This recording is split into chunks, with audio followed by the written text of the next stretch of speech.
you've ever dropped into a competitive shooter, you know that feeling, right? That absolute drive to be better, to click heads just a little bit faster, to get that tiny edge that wins the round. Well, that quest for perfect aim can pull you deep, deep down a rabbit hole of gear, training, and a whole lot of community obsession. So, let's dive in. It almost always starts with a question just like this one, something you'd see on a forum late at night. It's the question that thousands of players are asking themselves. Is there some perfect combination of hardware and skill out there that's going to unlock my true potential? This whole search, this is what the community calls the hunt for your endgame. So what is endgame really? It's not just about buying the most expensive mouse. It's this idea, this feeling, where your gear becomes a true extension of your hand, where your skill is so sharp that you're not even thinking anymore, you're just reacting. It's a super personal journey, and honestly, for most people, it's a target that's always moving. Okay, so every good quest needs the right tools. And in the world of FPS gaming, your most important weapon isn't the one you buy in the game. Nope, it's the mouse right there in your hand. This is, without a doubt, the first and most critical choice you have to make. And right away, you hit this huge fork in the road: shape. On one side, you've got your ergonomic designs, like the legendary Zowie EC2. These things are literally sculpted to fit the natural curve of a right or left hand. And on the other side, you have symmetrical mice, ambidextrous shapes that offer a totally different feel and work for a wider range of grip styles. That choice of shape has a huge impact on how you actually hold the mouse, your grip.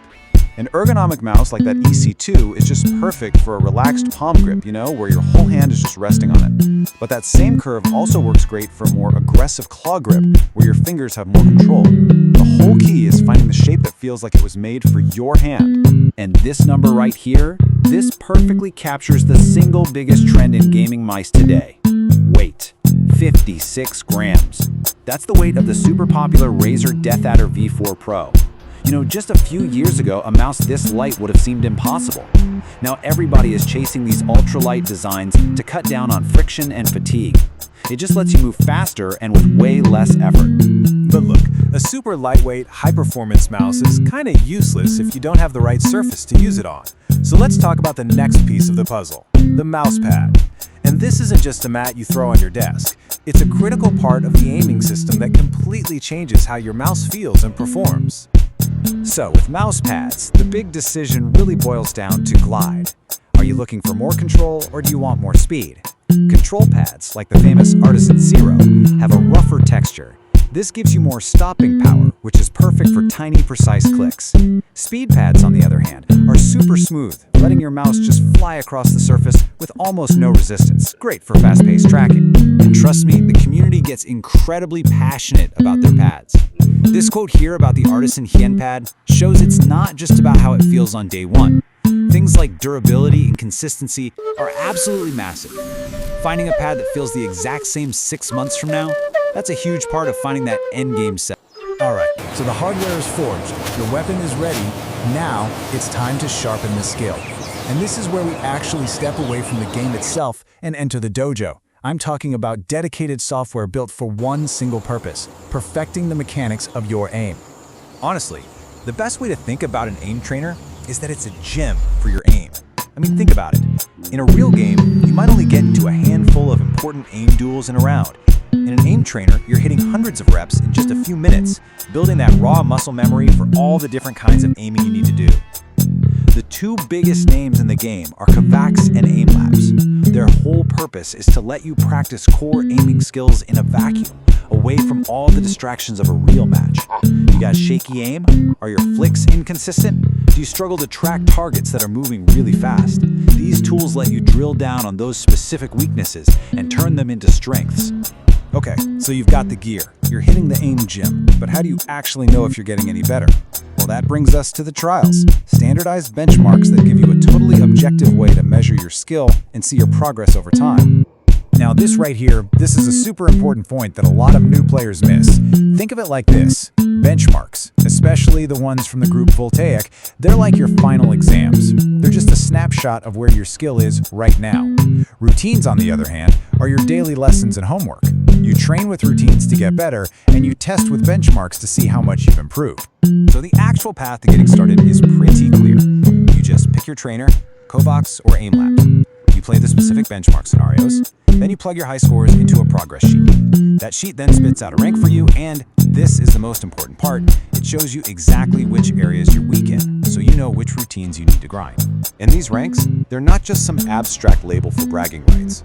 As you can see here, they actually correlate pretty closely to your in-game rank. According to Voltaic's data, if you can hit a gold rank in their benchmark, you're probably playing at a diamond or even immortal level in a game like Valorant. And if you reach Jade or Celestial, your raw aim is literally on par with the best pro players in the world. So what are these benchmarks actually testing? Well, they're broken down into these core skills. You've got static clicking, which is just pure precision on targets that aren't moving. Dynamic clicking, which is all about timing your shots on moving targets. Smooth tracking is how well you can follow a target's path.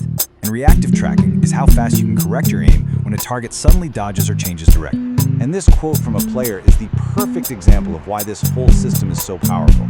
This person, who plays tactical shooters, found out that their clicking skill was near a pro level, like Jade, but their tracking was way behind, barely platinum. Without that hard data, they might have just felt stuck, never knowing the exact weakness that was holding them back from getting to the next level. And all of this brings us to the final and maybe the most important part of the whole quest. Because after you've done all this work, you found the gear, you've honed your skills, you might think, okay, I've made it, I'm at my end game. But the truth is, the journey never really ends. See, the standards are always getting higher. The benchmarks themselves get updated in seasons, just like competitive games do. New, harder scenarios get added, and the scores needed for each rank get adjusted to keep pushing the very best players. What was considered an elite score back in Season 3 might just be considered average by Season 5. The grind is constant. Which leads us right back to our original question. But now, we've got a completely new perspective. After going through all the gear, the training, and this endless chase for improvement, you really have to ask yourself, is endgame a real place you can finally arrive at? Or is it actually just a mindset, a constant, passionate dedication to the journey of getting just a tiny bit better every single day?